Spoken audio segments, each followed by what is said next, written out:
Fukanzazengi, Universal Guide to the Standard Method of Zazen, by Eihei Dogen. Now, when we research it, the truth originally is all around. Why should we rely upon practice and experience? The real vehicle exists naturally. Why should we put forth great effort? Furthermore, the whole body far transcends dust and dirt. Who could believe in the means of sweeping and polishing? In general, we do not stray from the right state. Of what use, then, are the tiptoes of training? However, if there is 1,000th or 100th of a gap, the separation is as great as that between heaven and earth, and if a trace of disagreement arises, we lose the mind in confusion. Proud of our understanding and richly endowed with realization, we obtain special states of insight. We attain the truth. We clarify the mind. We acquire the zeal that pierces the sky. We ramble through remote intellectual spheres, going in with the head, and yet we have almost completely lost the vigorous road of getting the body out. Moreover, we can still see the traces of the 6 years spent sitting up straight by the natural sage of Jetavana Park. We can still hear rumours of the 9 years spent facing the wall by the transmitter of the mind seal of Shaolin Temple. The ancient saints were like that already. How could people today fail to make effort? Therefore, we should cease the intellectual work of studying sayings and chasing words. We should learn the backward step of turning light and reflecting. Body and mind will naturally fall away, and the original features will manifest themselves before us.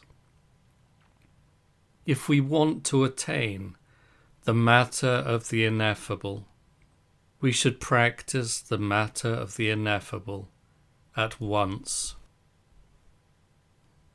In general, a quiet room is good for practicing Zazen, and food and drink are taken in moderation.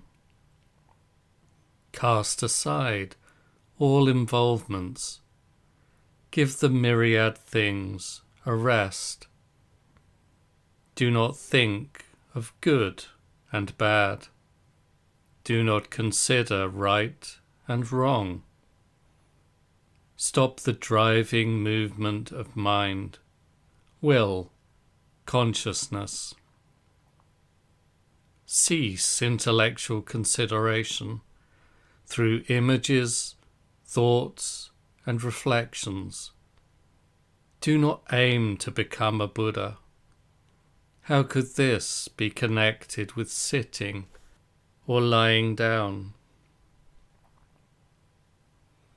We usually spread a thick mat on the place where we sit and use a round cushion on top of that. Either sit in the full lotus posture or sit in the half lotus posture. To sit in the full lotus posture, First, put the right foot on the left thigh. Then, put the left foot on the right thigh. To sit in the half lotus posture, just press the left foot onto the right thigh. Spread the clothing loosely and make it neat.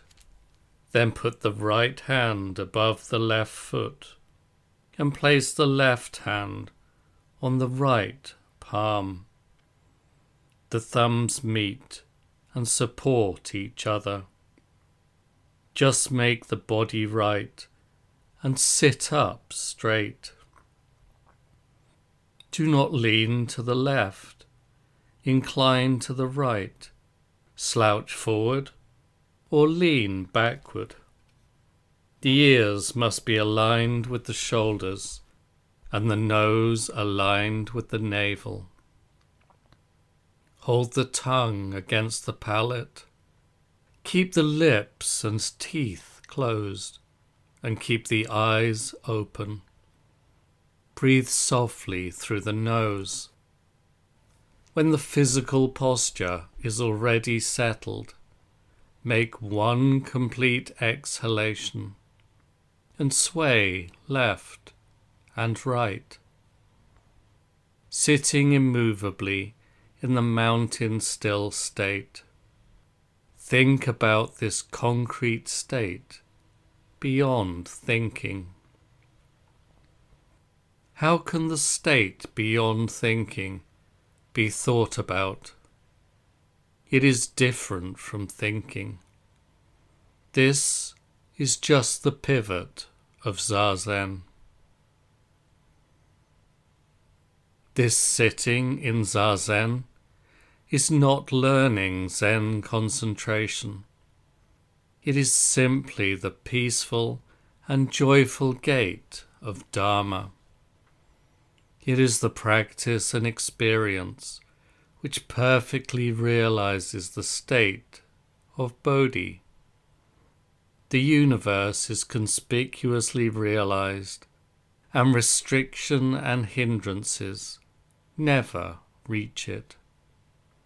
To grasp this meaning is to be like a dragon that has found water, or like a tiger in its mountain stronghold.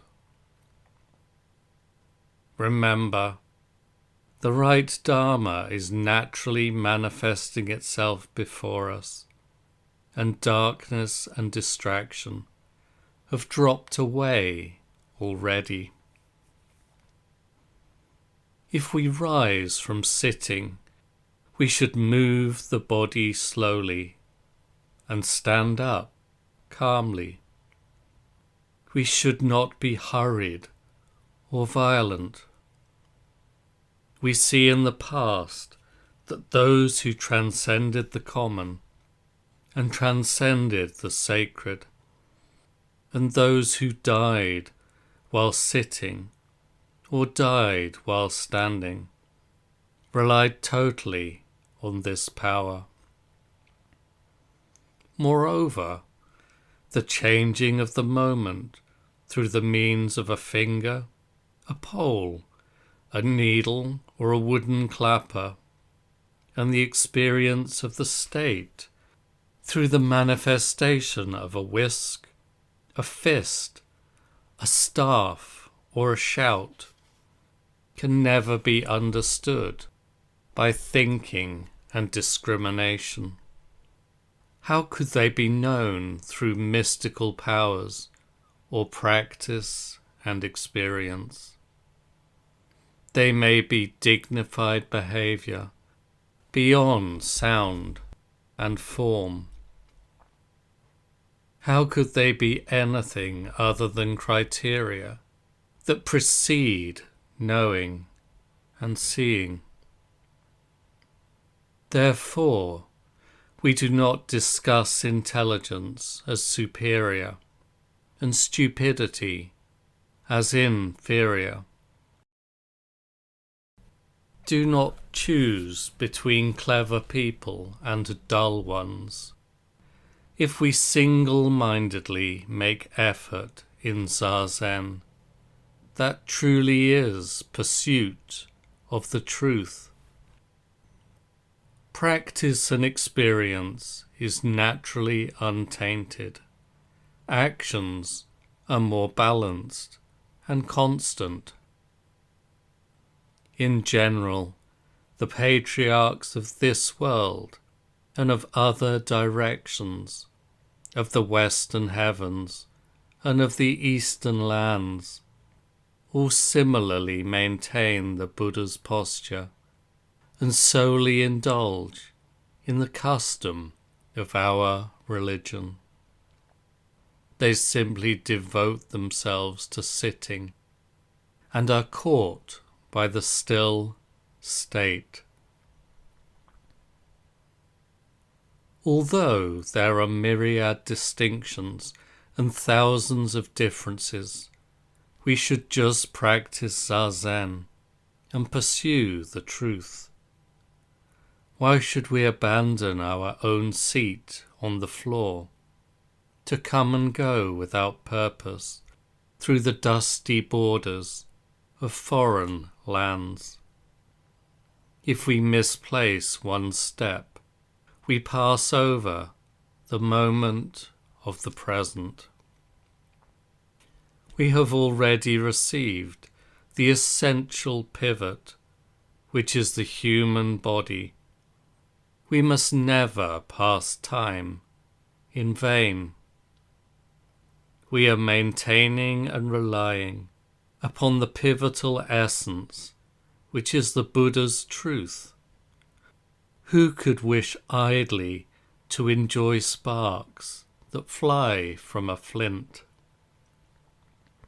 What is more, the body is like a dewdrop on a blade of grass. Life passes like a flash of lightning. Suddenly it is gone. In an instant it is lost. I beseech you, noble friends, in learning through experience, do not become so accustomed to images that you are dismayed by the real dragon. Devote effort to the truth, which is directly accessible and straightforward. Revere people who are beyond study and without intention. Accord with the Bodhi of the Buddhas. Become a rightful successor to the Samadhi of the patriarchs. If you practice the state like this for a long time, you will surely become the state like this itself. The treasure house will open naturally, and you will be free to receive and to use its contents as you like.